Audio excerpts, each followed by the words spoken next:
Oui, bonjour. J'avoue que si on n'était pas en train de parler de la sécurité et de la vie des Grenoblois, je vous applaudirais des deux mains, tellement vous êtes divertissants. Honnêtement, en plus, vous y mettez du cœur, tous dans vos prises de position tellement prévisibles et convenues.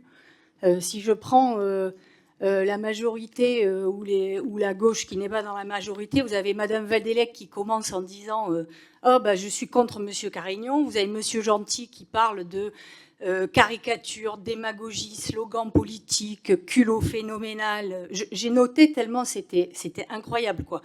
Madame Sénat-Tiempo qui vient de dire que c'est une posture électoraliste, un slogan de campagne.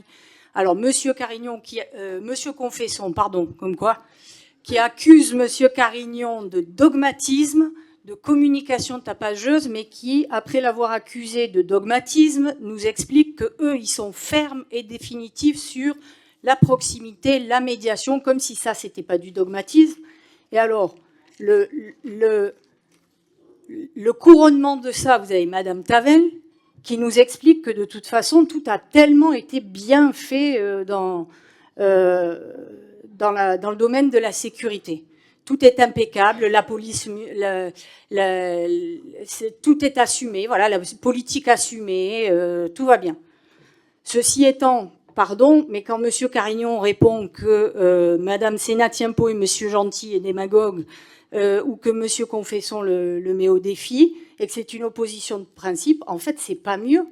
Mais ça vous arrange bien que M. Carignon ait déposé ce genre de délibération, parce que comme ça, vous êtes tous bien stables sur vos positions, et vous savez tous quel est le jeu que vous avez à jouer.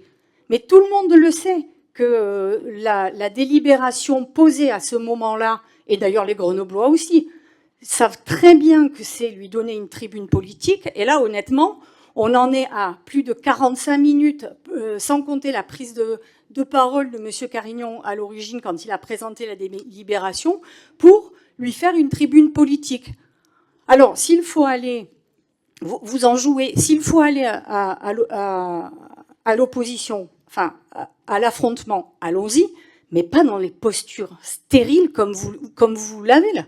En fait, les uns comme les autres, vous avez transformé des adversaires politiques en ennemis. Vous savez très bien, Monsieur Carignon, en déposant cette délibération, que la gauche allait pousser des cris d'orfraie, parce que forcément, c'est exactement ce qui s'est passé. Quant à vous, à gauche, vous savez très bien que Alain Carignon, il fait cavalier seul, il est dans sa croisade personnelle, et que vous lui donnez une tribune. C'est assez terrible. Et honnêtement, quand c'est pas sur les questions de sécurité que vous avez votre posture déjà bien positionnée, quand c'est pas sur les questions de sécurité, c'est sur la question des affaires qu'on lui reproche. Tout à l'heure, on a eu un débat sur l'orangerie. On a même eu Éric Piolle qui a...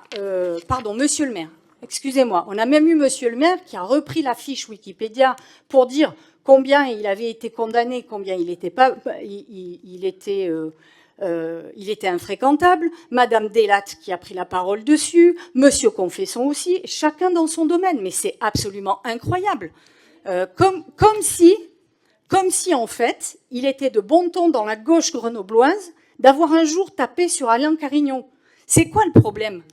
Il vous faut un marqueur d'appartenance, c'est ça, un passage obligé. La gauche, vous êtes tellement perdu, vous savez tellement pas où vous en êtes actuellement, que ce soit au national ou au local d'ailleurs, hein, qu'en fait, au moins, taper sur Alain Carignon, c'est jamais perdu et ça va resserrer les liens. Franchement, mais c'est incroyable, quoi. Voilà. Et tout ça, au passage, ça se fait au détriment des Grenoblois. Parce que, pardon, Monsieur Carignon, mais si vous vouliez vraiment que la sécurité soit prise en compte et solutionnée pour les Grenoblois, vous ne feriez pas ça.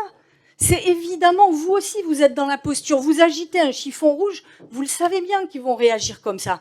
Et là, pour le coup, les Grenoblois ne vous remercient pas, parce que typiquement, tout le monde va voter contre, et ça va absolument rien changer pour les Grenoblois.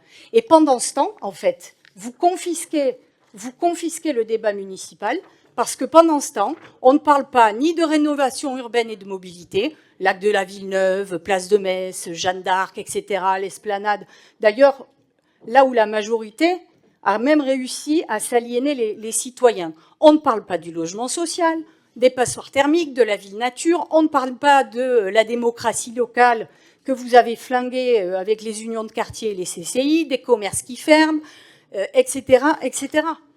Donc, moi, je le dis, c'est pas étonnant que les Grenoblois, comme les Français, se désintéressent de la politique, quand en fait, c'est tellement convenu sur vos postures. Il faut sortir de ça. J'ose espérer que la troisième voie va sortir, hein, parce que honnêtement, là, vous vous amusez la galerie, vous ne proposez pas de solution aux Grenoblois.